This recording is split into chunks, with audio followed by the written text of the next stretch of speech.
Buenas a todos, yo soy Daga y bueno, en el vídeo de hoy os traigo la sexta parte de la serie sobre la acción humana de Ludwig von Mises. En esta sexta parte vamos a tratar la quinta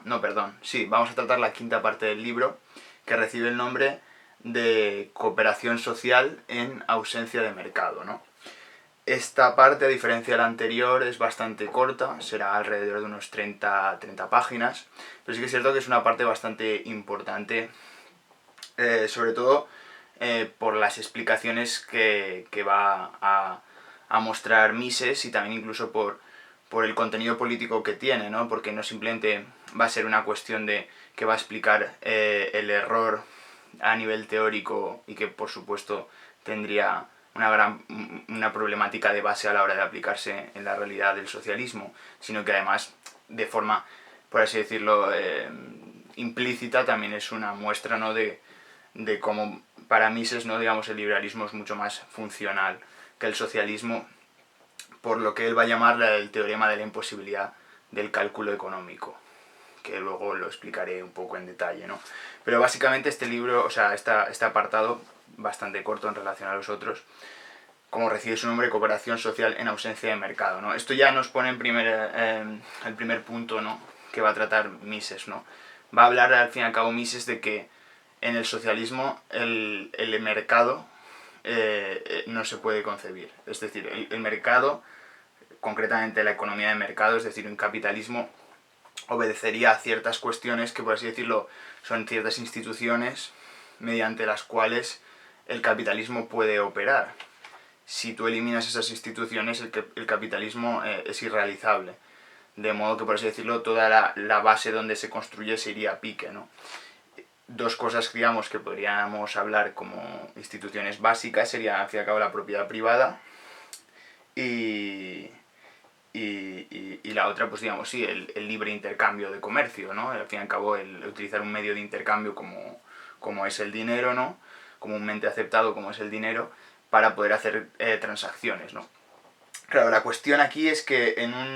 si nos ponemos, digamos, en el plano en el cual nos imaginamos una sociedad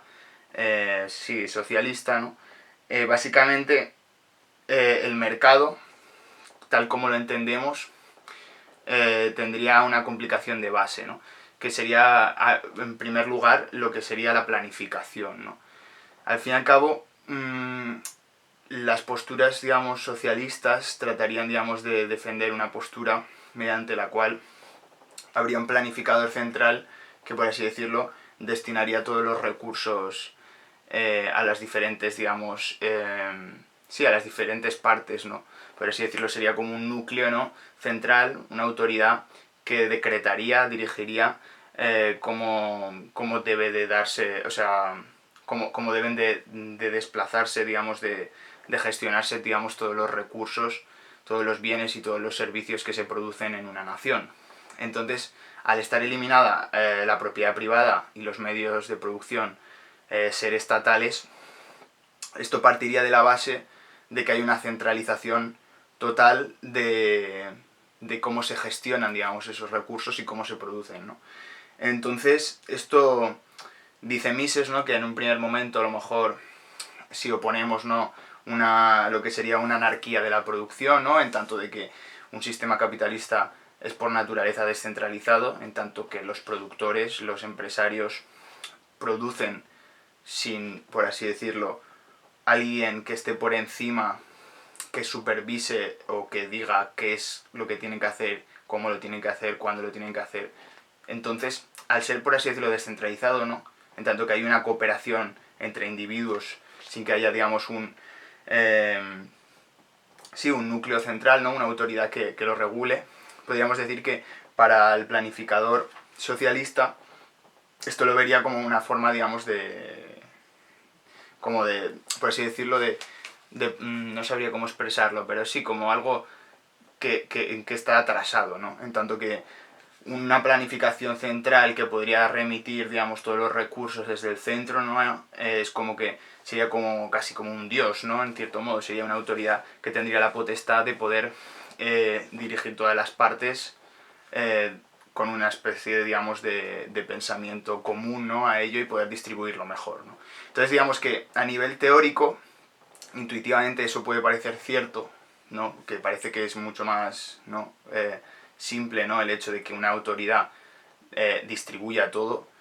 y a su vez eso en cierto modo casi que tiene como cierto convencimiento a la hora de pretender de que sea más válido, ¿no? Pero lo que va a decir Mises es que no, que al contrario, que realmente la descentralización es lo que permite que se pueda producir mejor y que sobre todo, digamos, haya una coherencia a la hora, digamos, de asignar un valor a las cosas y de que realmente las cosas, digamos, se puedan distribuir en un mercado de una forma eficaz y sobre todo coherente, ¿no?, con las determinaciones que impone, por así decirlo, la realidad. Sobre todo la cuestión que va a problematizar Mises es eso, que al fin y al cabo el hecho de que haya una autoridad que imponga los juicios de valor sobre qué es lo mejor para la población, no es tanto por el hecho de que esos fines que se vayan a buscar sean malos, porque a lo mejor suponiendo que un rey, un dictador, lo que fuese, que es la autoridad central que dictamina las leyes, porque al fin y al cabo una autoridad central es única, es un individuo, ¿no? Recordemos el individualismo metodológico. O sea, digamos que por muy buena intención que tenga esa autoridad central,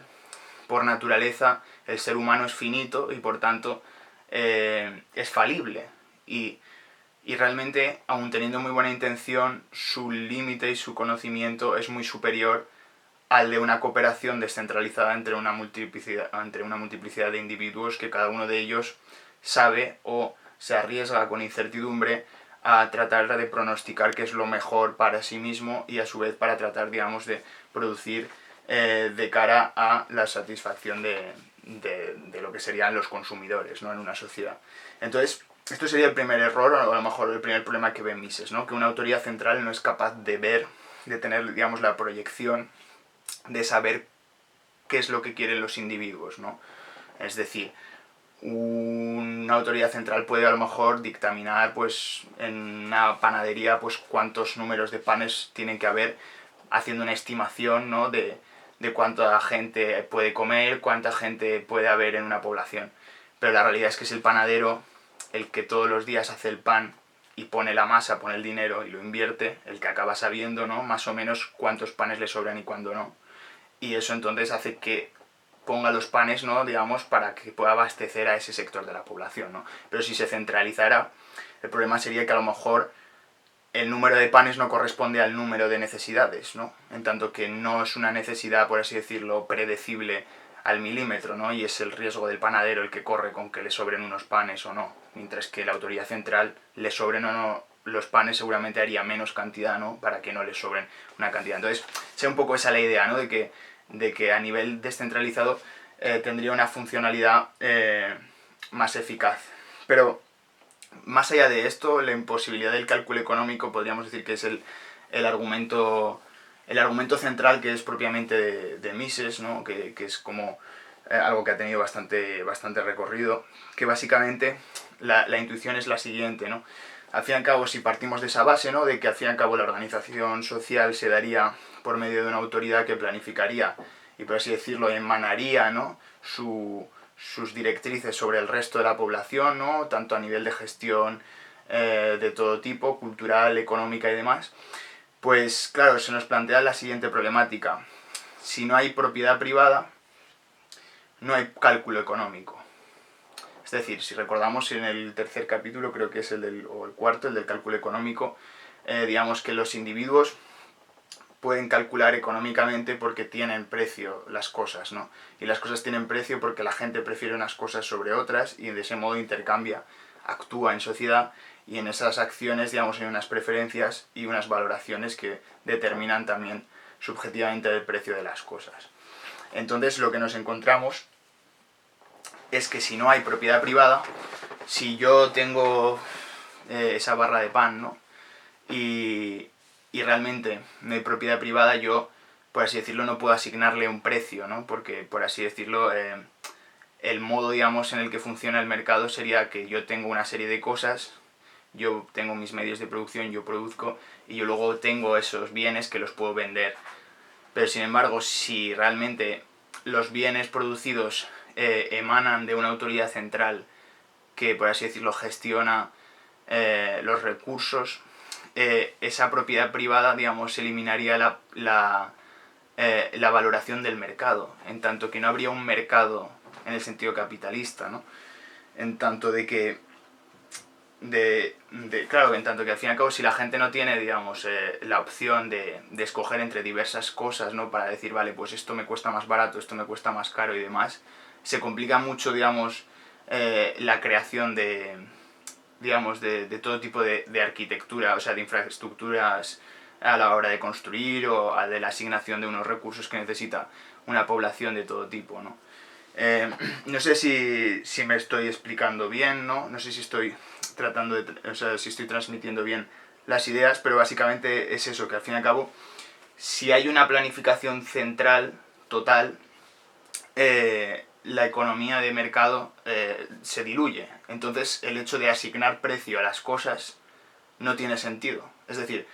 en un mercado, o sea, perdón, en una sociedad socialista, al no haber mercado tampoco habría precios por las cosas, porque la gente no interactúa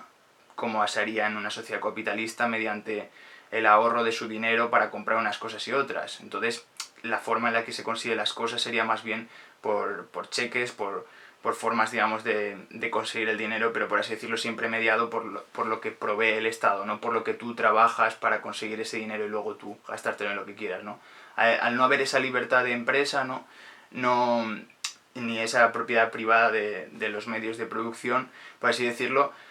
no hay un modo eficaz de calcular los costes y los beneficios de las cosas. Es decir, si yo, como planificador central, en una sociedad capitalista quiero crear, no sé, construir un colegio, voy a tener que mirar de qué forma conseguir los materiales para comprarlos, ¿no? Pero claro, al comprar un material, digamos, dentro de la sociedad capitalista, o sea, es fácil, ¿no? Digamos, mirarías las diferentes opciones, la que te cuesta mejor de precio la aplicarías y, por así decirlo, dictaminarías qué opción es la más válida. Pero en una sociedad socialista no, porque no tendrías esa posibilidad del cálculo económico en tanto que tu sociedad no se mueve por esos elementos de mercado. Entonces no puedes elegir entre una opción mejor u otra porque no tienes ese faro, ¿no? Esa orientación que es el precio de las cosas, que a su vez es el mercado el que las impone, es decir, la posibilidad de que los individuos interactúen para intercambiar bienes y servicios a través de un medio de intercambio como pueda ser una moneda cualquiera. Entonces, si eso desaparece, que está basado en la propiedad privada, no hay forma de calcular cuáles son los costes y los beneficios, cuál es una cosa que te va a beneficiar más o te va a beneficiar menos, porque no tienes un medio para medirlo, para compararlo. Entonces, claro, eso hace que el modo en el que vayas a producir inevitablemente vaya a ser más ineficaz. O sea, es imposible que no sea más ineficaz porque no tienes una forma de comparar cuál es la mejor opción, ¿no? Porque podrías compararlo por prueba y error, pero la realidad es que es mucho más falible, o por así decirlo, sería mucho más costoso, ¿no? No tendrías una intuición mucho más fácil, ¿no? Incluso Mises dirá de que se utilizaría incluso sin quererlo.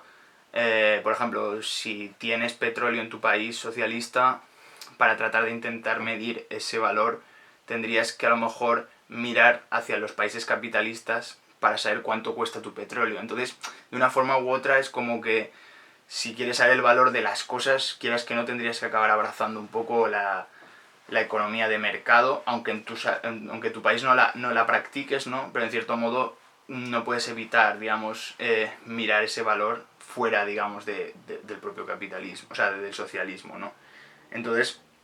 al fin y al cabo, la ausencia de mercado, que sería un Estado propiamente socialista, es totalmente incoherente, digamos, que haya una sociedad socialista y a su vez haya mercado, porque entonces no puede haber las dos cosas. Entonces, habría como una especie de contradicción, ¿no? En el hecho de que inevitablemente para tratar de comprender el valor de las cosas tengas que utilizar ese medio de referencia que sería el dinero, pero que a su vez ese dinero, digamos, implica el comercio. el comercio del que se está, que se está diluyendo. O sea, es un comercio que no está institucionalizado porque no hay propiedad privada, pero a su vez el comercio exterior sigue estando ahí y es imposible no mirar el precio de las cosas porque, por así decirlo, determina, ¿no?, las preferencias de los individuos, y de una forma u otra no puedes escapar a que los individuos prefieran una cosa u otra, más allá de que sea un tipo de, de sociedad u otra, ¿no? Entonces lo que dirá Mises básicamente es que la economía de mercado pues tiene tiene la ventaja, ¿no?, de que al poder comparar los precios entre sí, los individuos pueden